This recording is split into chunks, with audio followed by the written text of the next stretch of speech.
Então, bom dia para todos. Hoje é dia 18 de março. Vamos retomar a leitura da Ciência Oculta. Nós estamos ainda no capítulo Sono e Morte e vamos recapitular o que a gente viu da última vez. Ele está falando sobre esse caminho da morte até o novo nascimento, né? Então, ele fala que quando a gente entra nesse mundo espiritual, a gente está envolta por outros seres do mundo espiritual. Então, a gente é um ser entre outros seres espirituais, né? E ele fala que a gente passa por algumas regiões. Ele fala da primeira região, que é essa região da terra firme do mundo espiritual. E essa região é como se ele diz sempre que é muito difícil falar com a nossa linguagem daqui o que acontece lá, mas uma aproximação é que imaginemos que como se fosse uma pedra, ele dá exemplo da pedra, então a gente vai ver tudo que está envolto na pedra, mas a gente vê esse reino mineral, ou essa terra firme, como algo oco, né? Daí ele fala da segunda região, que é a região dos mares e dos rios, ele faz essa analogia com o sangue, a nossa circulação, né? Que é tudo que tem vida, tudo que tem fluidez. Daí ele fala da terceira região, que é a região da atmosfera, e aí é onde estão as nossas paixões, os nossos desejos, e ele diz que aí a gente é como se a gente é um reino que representa aqui na Terra o vento e o ar e as tempestades, né? Então, tudo isso é visto é visto ou é sentido no mundo espiritual como se fossem a audição das palavras aqui no mundo físico. Então, ele diz o seguinte: assim como o ar envolve e permeia os seres terrestres, os verbos espirituais flutuantes fazem isso lá no mundo espiritual. E ainda ele fala que existe uma quinta região, que é a região do calor, né? Onde o calor impregna tudo lá no mundo espiritual, e isso tem a ver com os nossos pensamentos aqui na Terra, né? Que os nossos pensamentos aqui na Terra é simplesmente uma expressão daquilo que existe lá no céu. Sempre tem essa conexão entre a gente reflete aqui tudo aquilo que está lá no mundo espiritual. Então, essa seria a quarta região, e daí a gente tem a quinta região, que também tem a ver com a luz. E ele fala que os seres vertem sabedoria ao redor dos seres humanos, né? E isso é tudo irradiado como se fosse luz. Eu acho que mais ou menos é isso. E ele fala também que eu acho que é importante que nessa primeira região nós estamos rodeados pelos seres que plasmaram o nosso corpo físico, na segunda região, o nosso corpo etérico, e na terceira região, os seres que plasmaram o nosso corpo astral. E aí tem dois parágrafos, os dois últimos parágrafos, que ele fala então da encarnação. Ele não, porque aqui, até aqui ele estava falando da desencarnação, vamos dizer assim. E aqui nesses dois últimos parágrafos, ele fala um pouco da encarnação e que eu acho que a gente poderia retomar a leitura, o que você acha? Né? Para ficar mais. Pode ser? Vocês concordam? Então, agora, no meu livro, é a página 88, e como a gente enumera o parágrafo, é o 63º parágrafo, né, Cris? É, agora, para quem tem o PDF e o livro mais antigo, eu não sei, a edição anterior eu não sei. O O PDF, livro mais antigo. Desculpa, desculpa. pode falar. Pode falar. O PDF é a página 46. E no livro mais antigo é a página 49, na segunda linha. Nós vamos começar ali antes de realizar a anexação, etc. Então, vou retomar, tá? Uma vez abandonados, encontraram os corpos físico e etérico, e após o período de purificação, né? Então, todas essas regiões pelas quais nós passamos, período de purificação, né? Também as partes do corpo astral, ainda ligadas ao mundo físico por suas cobiças, tudo o que aflui do mundo espiritual para o eu não será apenas para aperfeiçoar, mas também para conferir nova forma. E após certo tempo, do qual falaremos numa parte ulterior desse livro, agrega-se ao eu um corpo astral capaz de viver novamente num corpo etérico e num corpo físico, conforme o homem os possui entre o nascimento e a morte. O homem pode atravessar novamente o nascimento e reaparecer numa existência terrena renovada, que agora agregou o fruto da vida anterior. Até a nova formação de um corpo astral, o homem é testemunha de sua própria reconstrução. Pelo fato de os poderes do reino dos espíritos não se revelarem por intermédio de órgãos exteriores, e sim do íntimo, como o próprio eu na autoconsciência, ele pode perceber essa revelação enquanto seu sentido não se dirige ao mundo perceptivo exterior.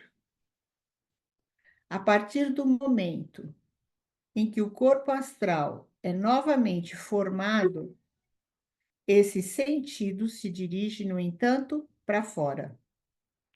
O corpo astral exige novamente um corpo etérico e um corpo físico exteriores, e com isso se afasta das revelações do íntimo. Por conseguinte, existe agora um estado intermediário em que o homem submerge na inconsciência. A consciência só poderá emergir novamente no mundo físico quando estiverem formados os órgãos necessários à percepção física. Nesse período em que cessa a consciência iluminada pela percepção interior, o novo corpo etérico começa a agregar-se ao corpo astral, e o homem pode novamente inserir-se num corpo físico. De ambas as agregações, só poderia participar com consciência um eu que houvesse produzido por si mesmo as forças criadoras ocultas nos corpos etérico e físico, o espírito vital e o homem espírito. Enquanto o homem não atingiu esse ponto, entidades mais adiantadas do que ele próprio na evolução devem dirigir essa integração. O corpo astral é conduzido por essas entidades a um casal genitor para ser dotado dos corpos etérico e físico adequados. Tudo bem? Continuamos?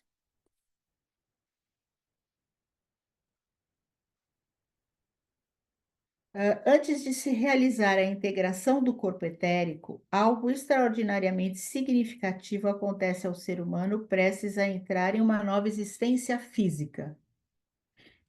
Pois bem, em sua vida anterior, ele engendrou forças perturbadoras que se manifestaram após a morte, na recapitulação invertida.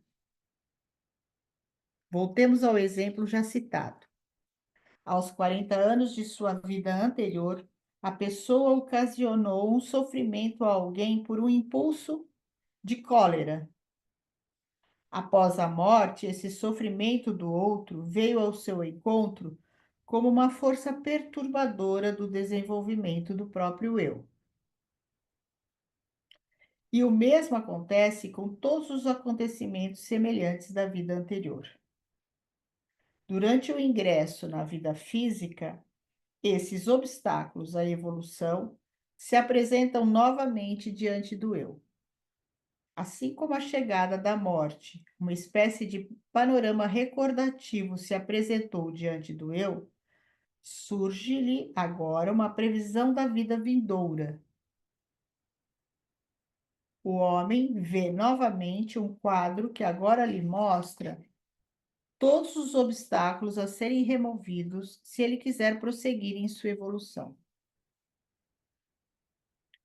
E aquilo que é visto desse modo converte-se no ponto de partida para forças que ele deve levar consigo para a nova vida. A imagem da dor causada por ele ao próximo transforma-se numa força da qual o eu, ao adentrar novamente a vida, se vale para reparar esse sofrimento. Assim, a vida anterior atua, portanto, decisivamente sobre a vida nova, sobre a nova vida. Os atos dessa nova vida são causados, de certo modo, pelos da anterior. Essa relação causal de uma vida anterior com uma posterior deve ser considerada como a lei do destino. Existe o hábito de designá-la também com a expressão karma, emprestada da sabedoria oriental. E ontem, na palestra da Ana Paula Cury, ela diz: o karma é uma bênção. É como se fosse a grande pedagoga que nos possibilita a liberdade.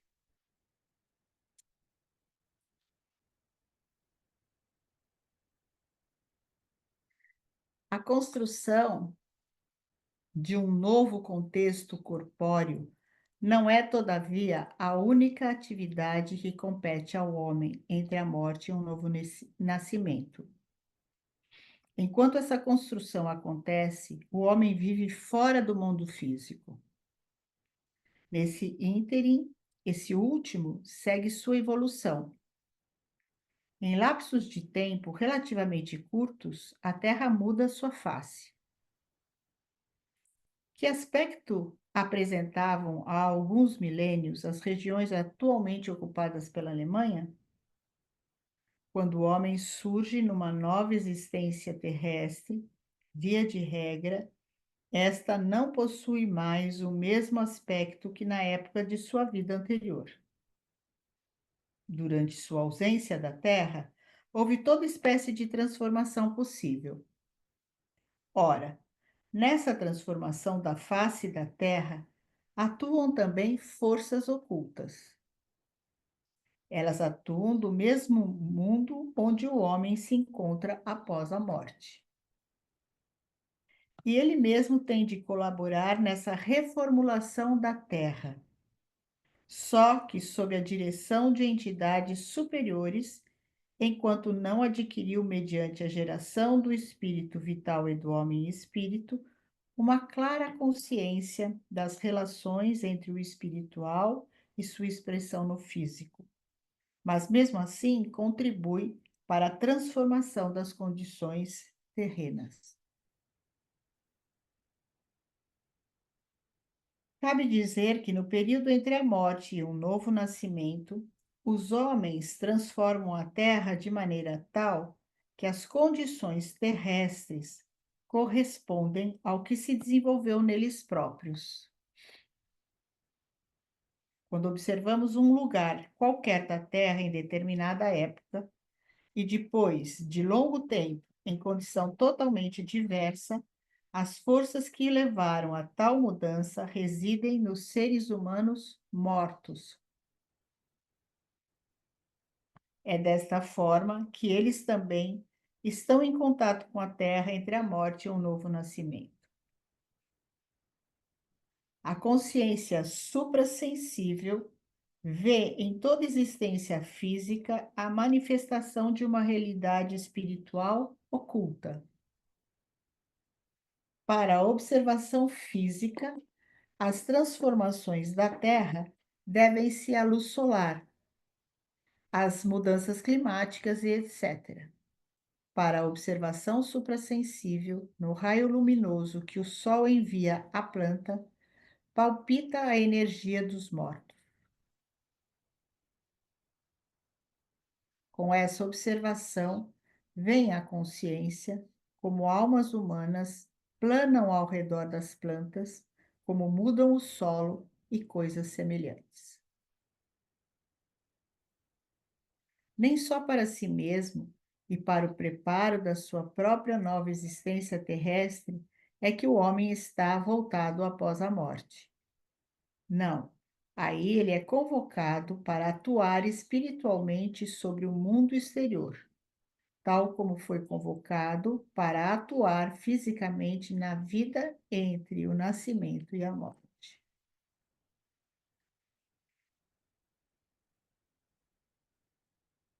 Contudo,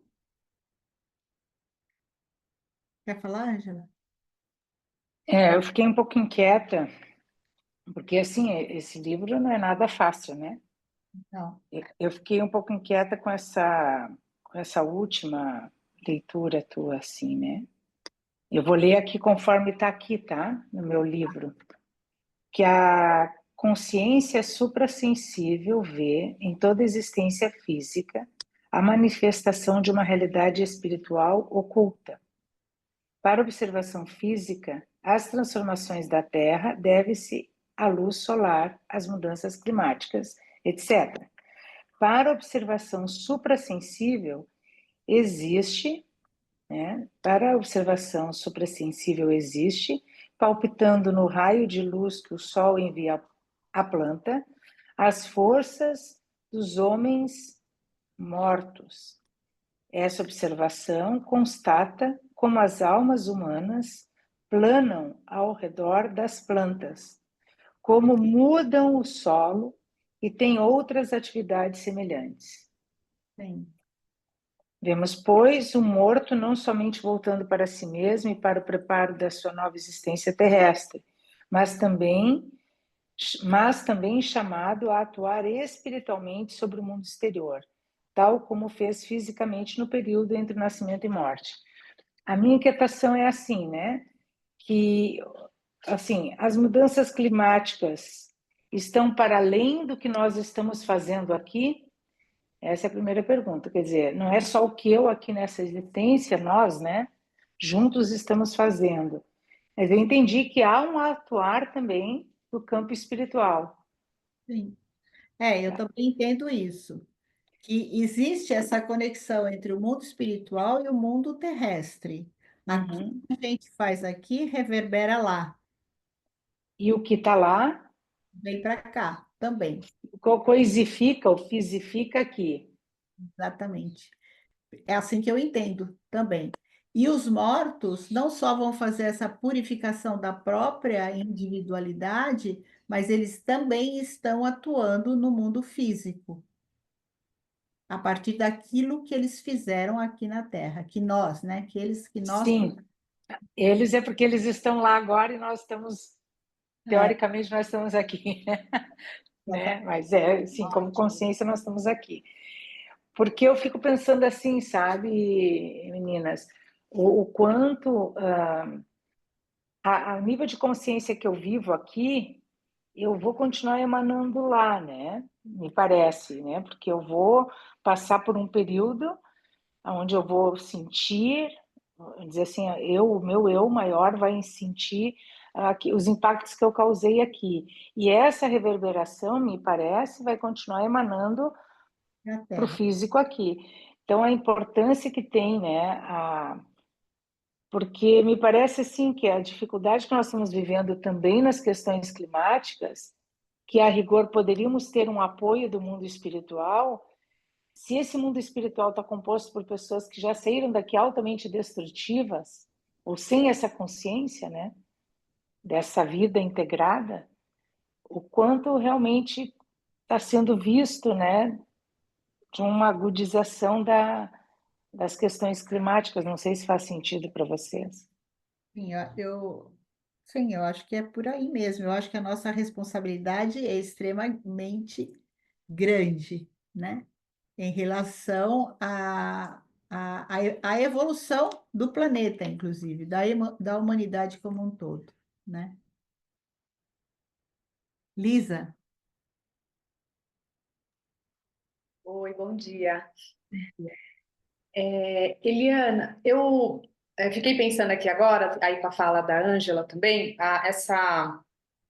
é, não sei se seria a palavra correta falar interferência, não sei se chega a ser interferência, né? Mas acho que é uma influência, né? Não interferência dos seres que estão mortos, né? Ou seja, esses espíritos agora ter influência aqui sobre o plano terrestre. E aí me fez lembrar também que eu tenho um livreto que tem os versos para os mortos, né? É da associação lá de cristãos, alguma coisa assim, que eu ganhei até e comecei a fazer esses versos, né? Porque eu tive meu pai que faleceu recentemente e tal, e aí eu percebi, e lá ele comenta, no livreto tem, né, a influência que também nós aqui, humanos, temos quando nós fazemos esses versos para os mortos, né? Então acho que também tem essa, não sei, conexão, essa troca de nós aqui para o plano espiritual e do espiritual para nós. Faz sentido isso, então? A influência que nós também podemos ter no plano espiritual? sim, daquilo que eu compreendo, é uma grande teia. Está tudo conectado. O que está lá em cima está aqui embaixo, o que está aqui embaixo está lá em cima. Então, a gente não está isolado, né? Simplesmente a gente não vê, mas existe uma conexão muito grande entre os seres espirituais e nós aqui na Terra, sem dúvida. E quando a gente faz as orações para os mortos, isso tem um valor inestimável, segundo o Steiner, né? Você pode acompanhar, inclusive, a partir dessas orações, o caminho dele, né? Nessa vida pós-morte.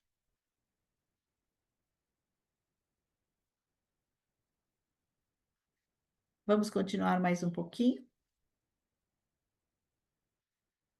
Contudo, não apenas a vida humana do mundo espiritual atua sobre as condições terrestres, também a atividade na existência física tem seus efeitos no plano espiritual. Então, resumindo tudo aquilo que falamos até agora. Um exemplo pode ilustrar o que ocorre nesse sentido. Existe um vínculo de amor entre mãe e filho. É na atração entre ambos, arraigada nas forças do mundo sensível, que esse amor se origina. Porém, ele se transforma no decorrer do tempo. O laço sensorial se converte cada vez mais em laço espiritual, que não é urdido apenas para o mundo físico, mas também para o reino dos espíritos. O mesmo ocorre com outros relacionamentos. Aquilo que no plano físico é tecido por seres espirituais continua a existir no plano espiritual. Amigos que durante a vida foram intimamente ligados permanecem unidos também no reino dos espíritos. Após o despojamento dos corpos físicos, eles entram numa ligação muito mais íntima do que na vida física. Pois, como espíritos, relacionam-se entre si do mesmo modo como no caso das já mencionadas manifestações de seres espirituais a outros por meio do íntimo. E um vínculo criado entre duas pessoas leva-as a unir-se também numa nova existência. No mais verdadeiro sentido da palavra, cabe, portanto, falar num reencontro das pessoas depois da morte. Então, vamos nos encontrar por lá também, né? Uns mais cedo, outros mais tarde, mas a gente vai se encontrar. O que ocorreu uma vez ao homem, do nascimento até a morte, e daí até um novo nascimento, torna a repetir-se.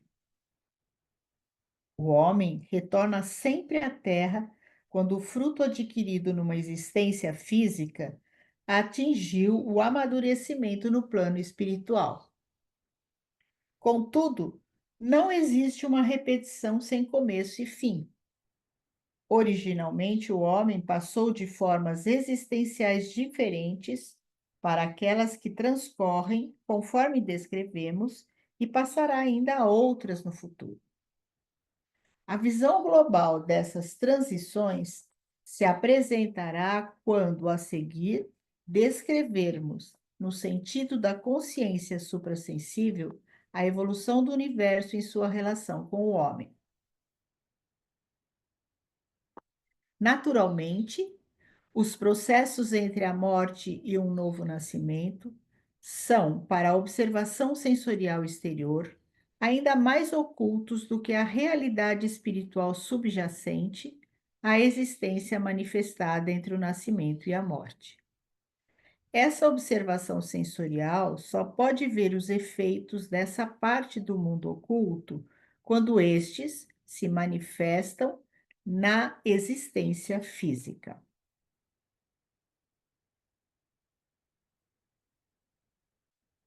Que página está, Ângela, por favor, para Saskia?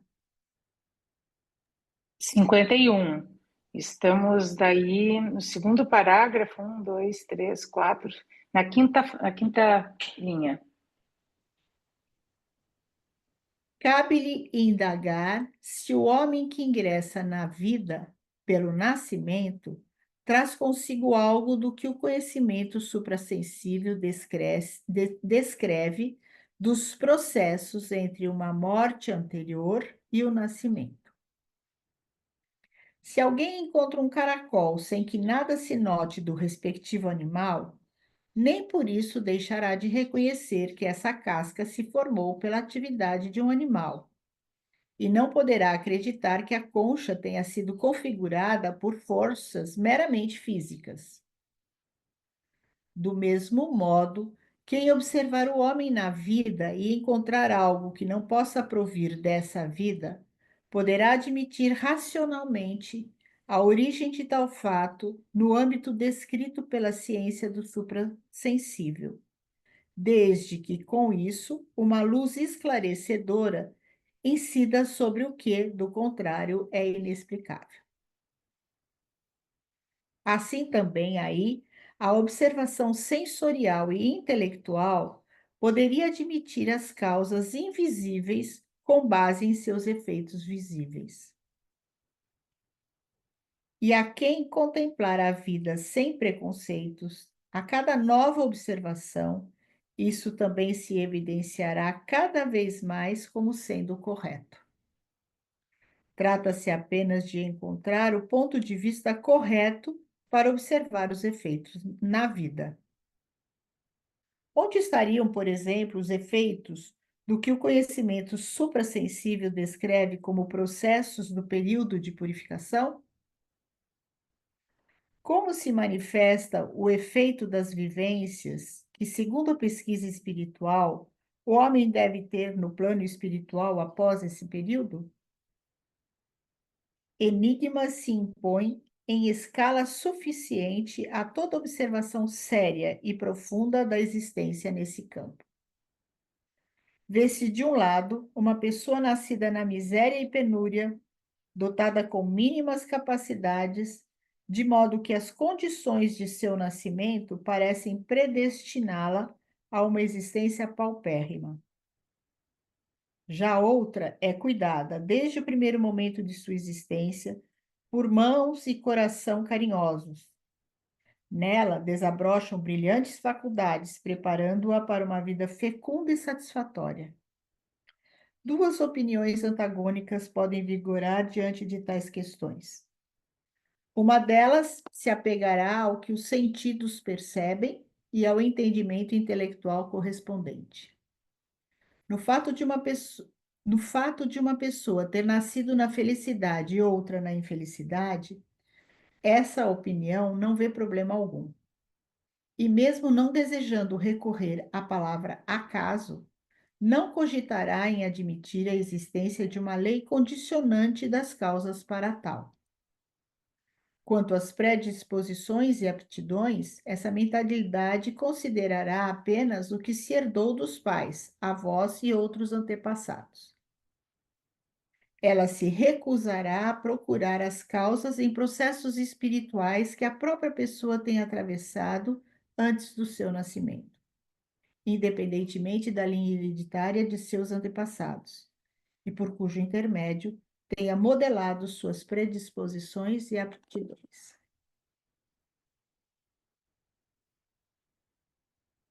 Uma outra mentalidade se sentirá insatisfeita com tal concepção.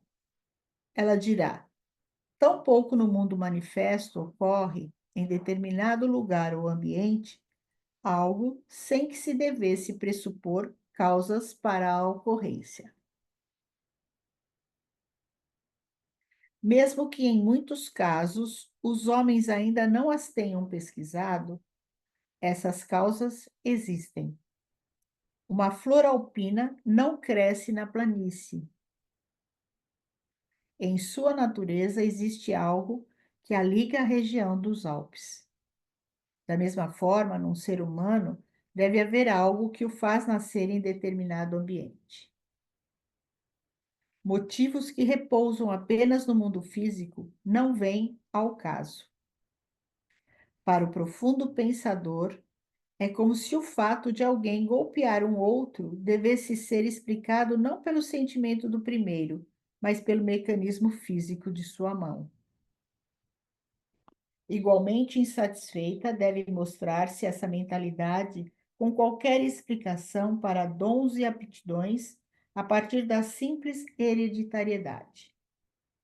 De seu ponto de vista, alguém pode dizer o seguinte: vejam como certos talentos se transmitem em determinadas famílias. Durante 2 séculos e meio, as disposições musicais se transmitiram entre os membros da família Bach, que é uma família musical alemã dos séculos 17 e 18, da qual saíram mais de 50 músicos, em parte grandemente dotados. Da família Bernoulli, que é uma família de matemáticos que viveu na Basileia, na Suíça, nos séculos 17 e 18, saíram 8 matemáticos, alguns dos quais destinados em sua infância a profissões inteiramente diferentes. Porém, as aptidões herdadas sempre os impeliram à profissão da família. Seria possível ainda demonstrar, por uma análise dos ascendentes, como o talento de uma personalidade já teria aparecido em alguns antepassados, não passando de uma soma de faculdades legadas por eles. Um partidário da segunda opinião não deixará, obviamente, tais fatos de lado. No entanto, esses não podem significar para ele o mesmo que para quem deseja apoiar suas explicações exclusivamente em fatos sensoriais. O primeiro salientará que as disposições hereditárias são tão incapazes de combinar-se espontaneamente para formar a personalidade total, quanto as peças metálicas de um relógio são incapazes de juntar-se para formá-lo por si mesmas. E quando lhe for objetado que a cooperação dos pais poderia muito bem produzir a combinação das aptidões, assumindo como que o lugar do relojoeiro, ele replicará: reparem com imparcialidade no elemento inteiramente novo em toda a personalidade infantil. Isso não pode provir dos pais, simplesmente porque não existia neles. Tudo bem? Mais ou menos? Mais ou menos, essa é a palavra. Meio confuso para mim também. Tá. Vamos tentar Eu assim, esse é um ponto para mim bem importante, assim, né? Porque eu digo que eu nasci com essa inquietação das diferenças, né? Sociais, econômicas, sociais. Eu digo que eu nasci porque de muito pequena, eu vim pequena para Porto Alegre, né? Inclusive eu estou aqui na casa da minha mãe, e eu me lembro assim, eu tinha lá seus 7, 8 anos, a gente entrava em ônibus e eu ficava perguntando, né? Por que que tem criança na rua? Nós íamos no centro, tinha criança que dormia na rua. Então, essa é uma inquietação que eu trago até hoje, né? Por que dessas diferenças? Hoje eu tenho um entendimento que, para além da individualidade, né, que o que deu para entender aqui, que, vamos dizer assim, entre aspas, escolhe vir nessas condições, existe um coletivo, porque o Steiner ele coloca isso, né? Não tem como nós nos tornarmos na 10ª hierarquia individualmente a não ser coletivamente. Então, tanto aquele que nasce numa condição miserável, quanto aquele que nasce numa condição altamente favorável, no mesmo tempo histórico, vamos pegar esse momento que nós estamos vivendo, eu entendo que há uma correlação de responsabilidade para que nós possamos evoluir como hierarquia. Não sei se vocês estão me entendendo. Porque senão fica muito fatalista, né? Ele é pobre, mora lá na favela, ou nasce naquelas condições, porque isso é uma questão dele. Ele está reparando algo. E aquele que é rico, extremamente rico, é uma condição dele, é um benefício dele. Ele teve esse, entre aspas, mérito, porque eu não acredito em mérito, né? Eu acredito que há uma correlação para que nós estejamos nesse momento histórico vivendo nessas condições. Não sei se... Que é a questão do altruísmo, entendeu? Mas eu acho que aqui nesse texto, o que ele está querendo dizer é que, embora, pelo menos o que eu estou entendendo, né? Me ajudem aí. Que, embora eu tenha nascido dentro de uma família com talentos, eu trago a minha própria individualidade. Então, eu fiz a escolha de nascer nessa família para cumprir a minha tarefa kármica. Isso tem a ver comigo. Da mesma forma que a pessoa que nasce dentro de uma família com menos capacidades, né? Foi uma escolha que eu fiz para que eu possa me desenvolver para que eu possa desenvolver aquilo que eu vim fazer aqui nesse mundo. Então, Eu entendo isso, mas a gente não pode entender de forma isolada, né? Essa é a minha questão. sim, mas Eu escuto. Uhum, pode eu falar. acho que ele não falou isso aqui ainda. Ou pelo Tá. menos eu não entendi. Não, ele não falou justamente, essa é a minha inquietação. Ele falou exatamente o que tu colocou. Exatamente. E aí eu considero muito reducionista frente àquilo que eu já li, por exemplo, no Mundos Superiores, em outras leituras, de que nós, como seres humanos, que temos a missão de vir a ser a 10ª hierarquia, Nós não e não, estamos isolados. e não conseguimos isso de forma individual, né? E, claro, eu tenho uma grande vontade de estudar a trimembração social, né? Que eu não fiz sozinha, porque é muito difícil e eu não quero fazer sozinha também. Mas me parece, frente ao altruísmo, a nossa missão para ser a 10ª hierarquia em amor e em liberdade, né? E eu não consigo isso sozinha, então me parece que esses dois estão conectados, porque aqui é uma nova biografia. Sim, eu também concordo. A gente não está isolado nessa terra e nós somos responsáveis. Aliás, esse é o nosso desafio nessa nossa época, né? Não nos isolarmos, não entrarmos nesse egoísmo. Então, reconhecer o destino do outro e, na medida do possível, A acolher impressão que eu tenho. né, e ver como é que eu posso me relacionar com isso. E cada um dentro da sua inquietação, né? Porque a sua inquietação é a sua inquietação. Pode ser que, porque isso tem a ver com a sua própria história de vida. Pode ser que a minha inquietação seja outra. Entende? Eu entendo perfeitamente, eu só ainda não consigo entender que a questão do egoísmo é eu resolver algo individualmente, desconsiderando o coletivo, Sim. entendeu? Não, Essa é a questão, porque não dá para ignorar, eu não sei, né? Como eu sou cristã, eu acredito que, né, não sei como é que é a profissão de fé de cada um, eu entendo esse olhar, né, do amor ao próximo, sim, como uma missão de cada um também, né? É nesse sentido. sim. O que eu quero dizer é essa questão do amor nessa nossa época é o que precisa ser desenvolvido. Agora, o que eu quero dizer é a inquietação. A sua inquietação é a sua inquietação. A minha pode ter um outro colorido de inquietação, porque cada um tem, isso tem a ver com a história de vida de cada um, né? Rosana, melhorou ou piorou? Então, eu também, para mim, já é outra questão aqui. Quando fala que. Ele fala em algum ponto aqui que praticamente a gente escolhe ir para aquela família, para os genitores. Mas, por outro lado, se tem assim essa hereditariedade tão forte, como é que funciona isso? Ou seja, esses talentos ali menciona Bach, que 50 músicos. Então, eu fiquei assim um pouquinho sem saber, escolhe aleatoriamente ou escolhe porque, pelo meu entendimento que foi lido, é porque já tinha vínculo espiritual ali.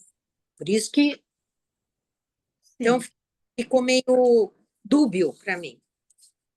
Aham. Então, a gente vai escolher sempre o ambiente que vai te trazer as condições para que você possa se desenvolver aqui nessa terra. Então, a gente vai pensar que, acho que a gente pode pensar assim, que corpo físico e corpo etérico tem muito a ver com a sua hereditariedade, vamos dizer assim, né? Com essa linhagem hereditária que você traz. Mas o corpo astral e o eu é a sua própria individualidade, enquanto a sua essência. E daí, aqui nesse mundo, isso se interpenetra. E você é a Rossana que é hoje, né? Tem mais coisas aí envolvidas. Então, nesse sentido, você escolhe sim, né? Então, se você tem que ser, para cumprir sua tarefa aqui, um grande músico, você provavelmente vai escolher um, um- uma hereditariedade, né? Uma linhagem que te facilite isso. Pelo menos assim que eu compreendo. Não sei se vocês querem, trazer alguma coisa a mais, Cris. A Saskia levantou a mão, depois eu posso falar uma coisa. Tá. Então vamos lá, Saskia, você. É, minha dúvida, eu não sei se ele fala aqui alguma coisa depois, sobre essa ligação familiar, né? Porque a gente constrói, tem toda uma história familiar e a gente escolhe aquela família pelo que a gente precisa trabalhar aqui, né? Tem uma ligação, tipo, eterna com essa família, porque eu penso assim, a gente vai encontrar, ele falou aqui antes, a gente vai encontrar com os amigos que a gente foi muito ligado aqui, né? Vai ter uma outra ligação. Então, se eu pertenci a uma família aqui, né? Quer dizer que lá eu vou continuar tendo uma ligação com ela. Eu sempre voltaria naquela mesma família? Não. Quer Não, né? responder, Cris? Acho que não, né? Então, tem um livrinho, que agora, aquele livrinho azul, que agora eu não me lembro o nome dele, a capa, que fala disso, né? Que você vai, o pai e a mãe se tornam fala lá, agora eu não vou me lembrar. Mas eu não sei se eternamente, mas esses laços de sangue a gente vai encontrar sempre, né? Então, se nessa vida eu tenho meu pai como pai, na outra vida pode ter sido meu irmão, por exemplo, ou pode ter Ah, sido meu marido, né? Então, a gente vai encontrar de formas diferentes essas pessoas de laço de sangue, né? E aqueles que a gente tem essa relação afetiva também, que são os amigos, né? E assim, a gente pode fazer uma grande imaginação aí, né, daquilo que o Steiner fala. Eternamente, eu não sei. que é muito tempo, né? Não sei como é que funciona, né? Assim, eu Eu sei. posso voltar também, não necessariamente como uma pessoa da família. Eu posso, por exemplo, o meu pai tornar na próxima vida um amigo muito próximo, por exemplo. Pode. Não, daí a gente tem que fazer essa pergunta, né? A gente ouve em muitas biografias assim: eu me sinto um peixe fora d'água, né, na minha família. O que será que isso É, significa? Quais são as relações que se formaram na outra aham, vida, nesta vida, né? A gente ouve muito isso, né? é Eu verdade. sou um estranho naquele lugar, né? Aham, Existe uma convivência harmoniosa, assim, um pensamento comum que eu me enquadre nessa família, né? O que será que uhum, isso significa, né? é verdade. Obrigada. Cris? Assim, uma brincadeira com isso que a Saskia perguntou eternamente. Vamos parafrasear o Vinícius: as relações serão eternas enquanto durarem. E dessa discussão, assim, né, dessas questões todas levantadas pela Ângela, essa inquietação e tudo, não sei, me veio assim, ele está falando só de como é que nós somos, de como nós renascemos, né? Como nós chegamos numa outra vida, nascemos aqui na matéria. Porque me veio uma questão assim, quando ele fala da família Bá. 2 séculos, durante 2 séculos, é bastante tempo para nós, 50 grandes músicos. E os outros que não se tornaram músicos? É muito mais que 50 pessoas. Quais foram os desafios desses que não se tornaram grandes músicos? Escolheram nascer nessa família, receberam algum germe, algum dom, esse ambiente musical e não se tornaram grandes músicos. Qual será o desafio deles? Então, para mim, veio assim: ele está falando de como nós chegamos aqui.